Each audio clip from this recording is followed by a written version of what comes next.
With her and the other guy, it was more than one time. And then on top of that, it was at my mom's house, in our bedroom. What? You know what I'm saying? With AJ, he's just the ugly duckling of the family, I guess that would be like something like that. Like the rest, all of them match, and then like there's this one that doesn't match. So for 22 months, you've been looking in this child's face trying to see some part of me, something some part of you. of my family. Now imagine you're out here trying to be a supportive brother, helping your sibling get their life back on track. And while you're gone, your wife is turning your childhood home into a romantic getaway. And I don't mean with you. I mean with the guy she told you not to worry about. Ah, damn, I knew it. I know what you're thinking. It's the male Bessie, isn't it? I'd wager 5 gross clippings that it is. And what is crazy is that she's entertaining this guy in your mom's house. My name is Kyle, and I'm a professional toilet sheet checker. I make sure you really are getting 2-ply.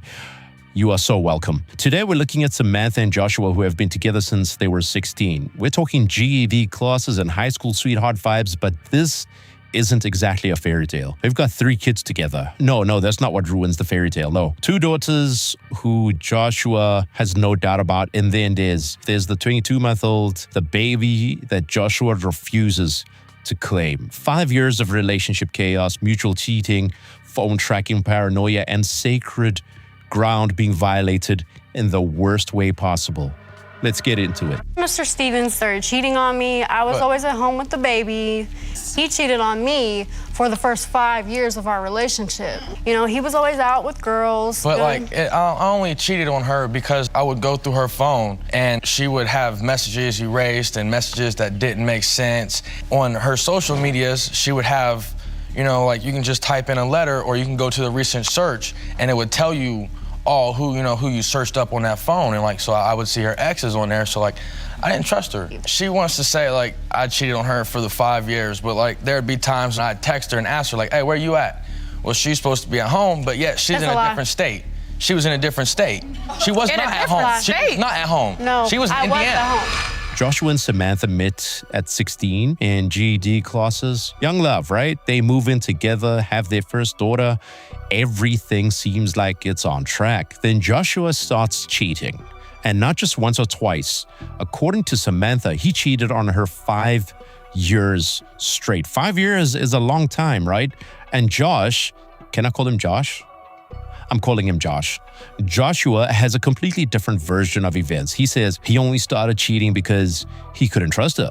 He was going through her phone, finding deleted messages, and then there's the social media search history trick. You know, the one where you just type a single letter and see whose names pop up in the recent searches? He's finding her exes, multiple exes. So in his mind, he's justified. Right now, I'm starting to believe that before you want to get married to someone, you should definitely play that loyalty game where couples switch phones, because holy moly, this is such an issue. Because in 2011, an article from The Guardian states that Facebook was the primary source of evidence in divorce proceedings. So before getting married, check those phones. Big Josh claims there were times he'd text Samantha asking where she was. She'd say she's at home, and then he'd find out she was in a completely different state. Unless she's Superwoman, we might have an issue here.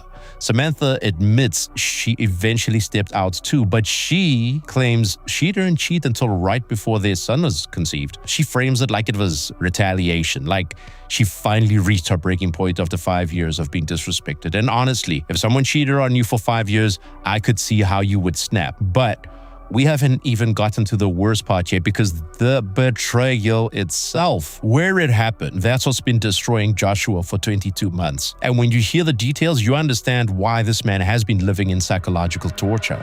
My birthday was the 11th. We had a hotel party and he was conceived that night. You're saying you conceived on your birthday? Yes.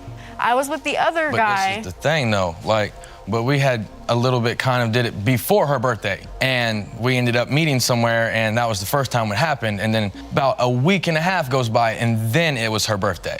Were you with Mr. Stevens around that time or only that time? No, we had been back together for about 2 or 3 months, because the other guy that I slept with was 3 months prior to me getting pregnant. With her and the other guy, it was more than one time.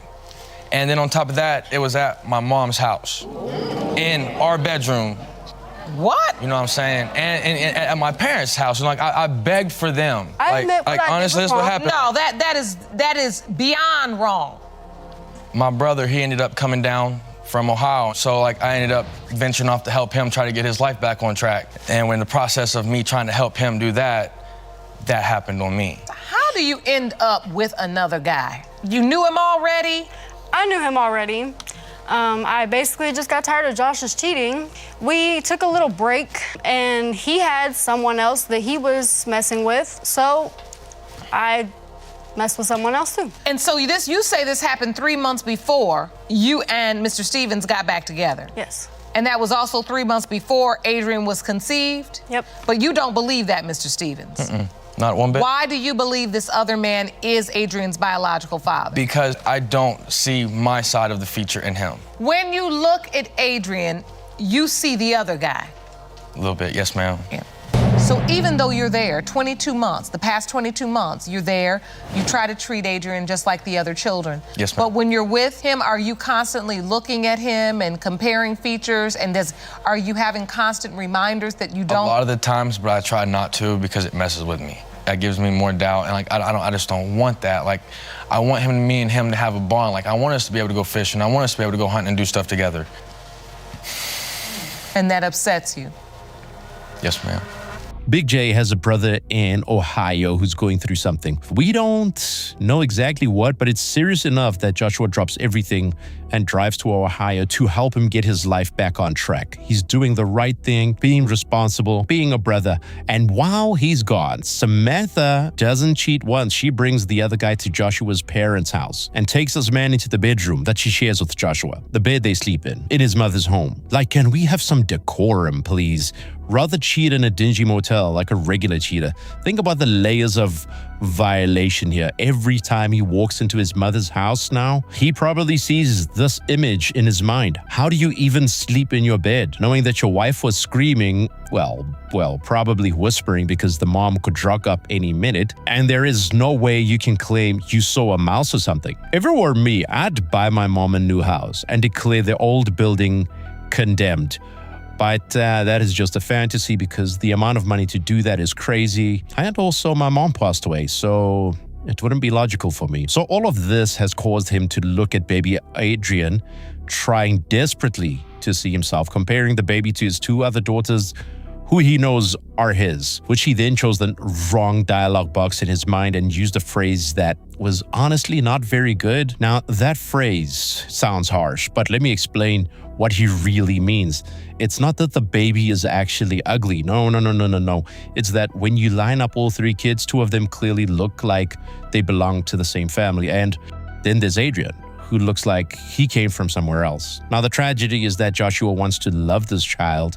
He talks about wanting to take him fishing, teaching him to hunt, passing down traditions, building a father-son bond. But he's been emotionally paralyzed because he's terrified of growing too attached with a child who might not be his. He's been protecting his own heart while simultaneously trying to be present for a baby who didn't ask or any of this. And, the most telling detail, he didn't sign the birth certificate, not because he wanted to abandon the child, but because he couldn't bring himself to sign a legal document claiming paternity when he had so much doubt. But wait, there's another person in this courtroom who's about to drop some information that makes everything even more complicated. Check it out. What do you know about this paternity issue? I know that Mr. Stevens has had doubts about Adrian belonging to him. What has Miss Smethers told you about the situation? She has said that she had doubts. She told you she had doubts? That's not true. Well, why would she sit up here and lie? She's your friend. I have no idea why she's lying, but that's not true. What did she tell you, Miss Craig? We had a conversation that she had some doubts that Josh was the biological father. Miss Smethers, you're saying you don't remember this conversation? No, I do not. Why do you believe she would come all the way to court and just make this up? I honestly have no idea. When you hear Ms. Craig testify, Mr. Stevens, that basically validates the doubt you've been having? Yeah, because at the same time, this is her best friend. Jerome, the envelope, please.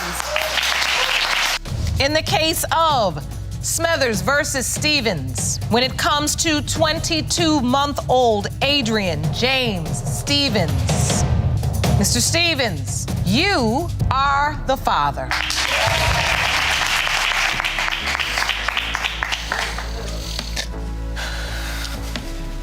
I was happy to deliver those results to you. Thank you.